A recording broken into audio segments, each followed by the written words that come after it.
Hello and welcome to another episode of the SMEFocus show, brought to you by the FactoryNOW TV team.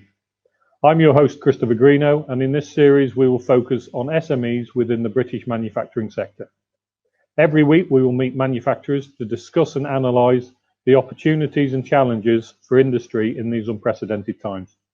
I have worked in the sector for over 26 years and I'm CCO at SDE Technology, one of the leading manufacturers of pressings and assemblies in the UK. My guest today is Dan Burton, Operations Director at RSD Pressings. Danny, welcome to the show. How are you? Yeah, very good. Thank you, Chris. Yourself? Not too bad, thank you. It's good to see you. We're doing lots more of these virtual meetings now. This seems to have become the norm. Yeah, so, pretty much. It's a day-to-day. Please tell us about RSD Pressings and what you do. The name's in the title a little bit. We're a pressings company, much like yourselves. Yep. My family's actually owned the business since the mid-80s, when we actually bought it out from the previous incumbents. At that time, it was more of a general engineering firm, and from that point, my parents, at the time it was in the red, they took it into the black after a couple of really sort of dicey years. During that sort of period as well, my grandfather, who was involved in the business, passed away, and previously my father was actually involved in farming with his brother. So it was a bit of a weird time, and our family in some respects had never been fully involved with engineering, so it was a bit of a baptism of fire for my father and my mother. My mother looked after the financial side, and my dad started on the factory floor, sort of built his knowledge base up, and it just took off from there. And then they managed to turn the business around within 2 to 3 years. And then throughout the 90s into the noughties, turned it more into an automotive pressings company and took it away from sort of like general industry, I suppose. So how did they get involved in the company then? What made them decide to sort of get into RSD? I think at the time, if you go back to about 1985, my great uncle was involved in what was CNHL at the time. Excuse me. And he got wind that the owners of the business weren't necessarily interested in continuing with that side of the business. There was two elements at that point. There was CNHL, but also I think there was Landywood cabinets. Yeah. So one kind of complemented the other. And the owners of I suppose Landywood and CNHL were more interested in the cabinet kitchen side of the business, and they were looking to offload, the general pressings, general industry side. So I think my great uncle approached my granddad at the time, who was actually running a pressings company in Lichfield, just down the road from where we are in Cannock. And when they got involved and went to the bank, I think the bank, because they were both in the late 50s, kind of said, oh, there's probably not too much security here. We need to bring somebody else on board with probably 20, 25 years of investment behind them. So that's when my parents got involved. My mother was a management accountant, so she came on board and could look after the books and everything else. And my father at the time, for the first year or so, was obviously just a silent partner running what was, I suppose, the family business, which was farming. Yeah. And then, like I said, my grandfather passed away, I think in about 88. And then it quickly came to light that the company wasn't really operating as it should be, and it was in the red. And I think the bank manager pretty much said, there's probably 6 months here before it has to close. And at the time, my father wasn't getting on too well with his brother with the farm. There was a bit of a conflict of interest there.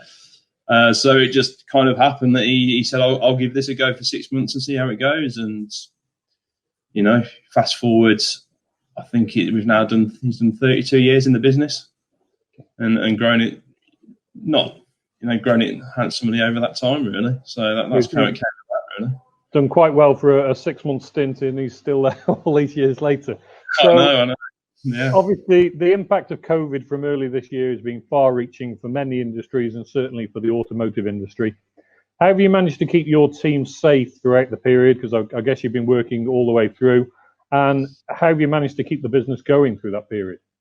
Yeah, it's been dicey, and I think we've been quite fortunate that we've always kept a lot of cash in the business.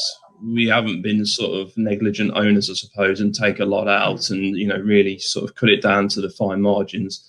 And and that's particularly when you've been through several recessions, it kind of teaches you to do that. And cash is king at the end of the day. And we did actually shut down for the whole of April, pretty much. Okay. We did have some customers that wanted to stay open. Some non-automotive customers were desperate for us to stay open, but you talk about keeping your workforce and your family safe. And I did feel towards the back end of March that it was actually negligent of it, as us as owners, to actually continue to work.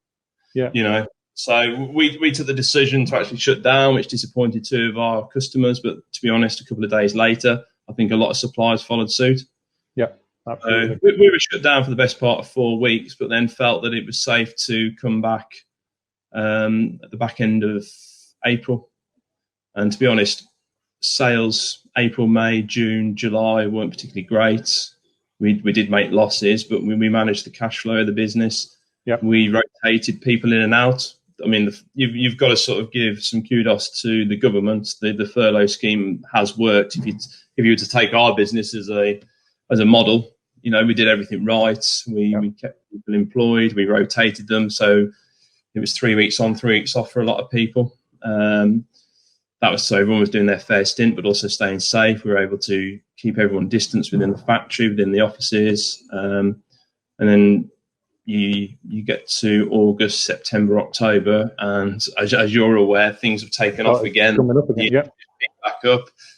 And everyone's probably come back recharged, and we've had the time to put a lot of good procedures in place, and everyone's following them now, even though we've taken on people since and increased the workforce. To cope with that, though, we've gone to 2 shifts to try and split the risk or manage the risk. If there's several people on one shift, and although everyone's being asked to keep 2 meters apart, you do have some sort of close interaction, as you have to do in a press shop with the bit being so loud. Yeah. But we've put pretty good things in place to ensure that we can continue running, which is the most important thing. So you're managing that risk, but actually orders are coming back quite strongly, as I said, over the last sort of 6-8 weeks. What sectors have you seen the biggest impact of COVID? Is it the automotive? Is it some of the non-automotive you do? We're kind of like a 60-40 split, 60 automotive, 40 non-automotive. And pretty much from June onwards, our non-automotive customers came back really strong. I think they had a strong order book internationally, and they had orders hanging over pre-COVID as well. So they came back, and to be honest, with 2 of the customers, we did record sales in like June and July, and that really propped up our sales book compared to automotive.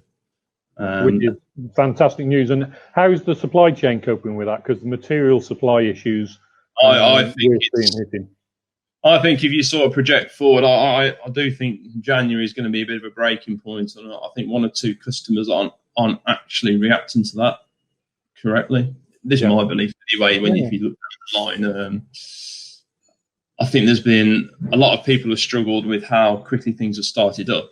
Initially, it was fine because the stock in the system, it gets drained, and then you get to the pinch point, and so on a lot of things recently, we've been literally running material as soon as it comes in and it's straight out the door, and that's the best we can do, because our suppliers are waiting for it to come in from the continent or mills in the UK, and that's the way it's going, and everyone's playing catch up. And I believe by the time we do get to a comfortable position in January, this could go industry wide, then we could start seeing that real pinch point where capacity is to a bare minimum at the mills, let's say, for our industry. And it probably transcends across a lot of industries. Absolutely. As volumes seem to be coming back a lot quicker than the supply chain can react with, unfortunately. And you and your family, you've obviously got active roles within the business. How do you keep the interest and the enthusiasm going? I mean, certainly 2020 has been a testing year for all of us, but working with your family within the business, how do you keep that energy and that enthusiasm going? It's we kind of bounce off each other really well. I'm quite an optimist. My old man's a bit of a pessimist, so I'm always wanting to spend, and he's always wanting to rein me back in. So there's always like a good battle there, and many a conversation that ends abruptly, and then we reconvene maybe a day later when the dust has settled. So there's a good bit of banter that goes on there, but it's never with any sort of ill will. I sometimes hear of one or two of the family environments where they get to the point of hating each other, and then it sometimes affects the business. I think we've always been fairly pragmatic about in our approach, and I think we're just always looking forward. I'm just always looking to grow the business, try different things, diversify, try and improve the machinery we've got on site. You talk about, I think we touched on investments earlier at some point, and we've just invested heavily over the last probably 5-8 years. New facility, many new presses, latest technology. A year ago, we bought a new laser brake press to try and diversify into other markets, which has proved successful so far. And so that kind of keeps you quite invigorated, always trying new things, not sticking with what's always been tested and tried and tested and proved to work, because I think it's an evolving landscape at the moment. I was reading an article the other day on how I think it was Arrival. I think somebody put it up on social media on how they're looking at composites to replace metals within the structure of a car or for their commercial vehicles, and it kind of makes you think that you can't rest on your laurels. You've got to continue to evolve. You've got to be involving and investing and really pushing the boundaries. And anyone who stands still, certainly in the current climate, is left well behind. So we've got Brexit on the horizon. Very little details still on what deal will be, whether it be a no deal. What do you see for 2021 for RSD Pressings? What does the future bring? The future for ourselves, we've recently diversified into like roll forming. We're doing numerous parts there for one customer that goes into JLR, then another customer that goes to Nissan. So that's all fairly new technology for us that we've been working with for about 18 months. So there's a continuation of that next year. So we've got a brand new line starting. I mentioned earlier we've gone into laser cutting, and in addition to that, you've got the brake press work that comes with it. So we're looking to sort of grow those areas. And there's also the extension of the factory with the fact that some new customers we've had in the last couple of years, their accounts are continuing to grow. And we had this facility built for us in 2015, and that at the time represented a 50% increase in terms of floor space. And already we've virtually filled that. So we're looking to add another 10,000 square feet. So that's something we're looking at currently for next year. So there's certainly going to be a lot more investment. And you talk, how does that relate back into Brexit? At the moment, if you look at a lot of the forecasts and the sales that we've got predicted through to the end of March, so the end of Q1 next year, not a lot changes. I think we're quite fortunate. We deal with some customers that aren't necessarily reliant. Europe's not their strongest market. They do a lot of exports to Australasia, North and South America, obviously Northern Europe over to Scandinavia, but then there is some that goes into Europe. So that's really propping us up, and those are our growing accounts, which is quite promising.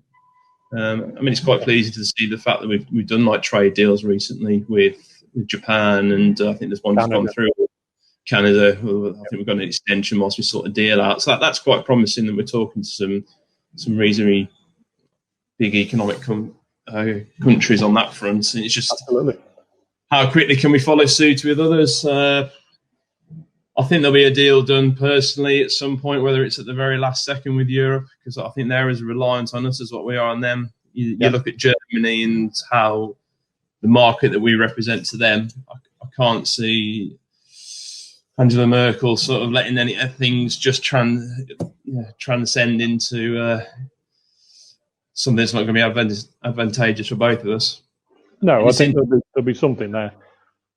Yeah, and I think I read the other day as well that BMW are looking to, they've just put a good proportion of their engine build over here as well recently.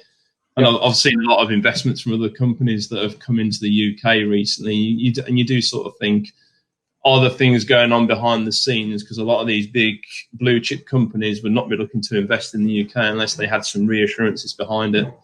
Absolutely. So you take all the little snippets like you do with business, try to put the pieces together to finish the puzzle, essentially. I think in the long run it's going to be a good thing for the UK, personally. Absolutely. So on that note, where you're talking companies investing in the UK, RSD investing in the future and looking to expand in 2021. Danny, thank you for your time. Really good to speak to you, and take care. Thanks, Chris. Appreciate it. Thank you. Nice to speak to you. That brings us to the end of another show. Thank you for watching. If you would like to get in touch with the show with a comment, a suggestion, or to appear on a future episode, please email us tv@mtd.media. So from me, Chris G @SDE, goodbye and thank you for watching.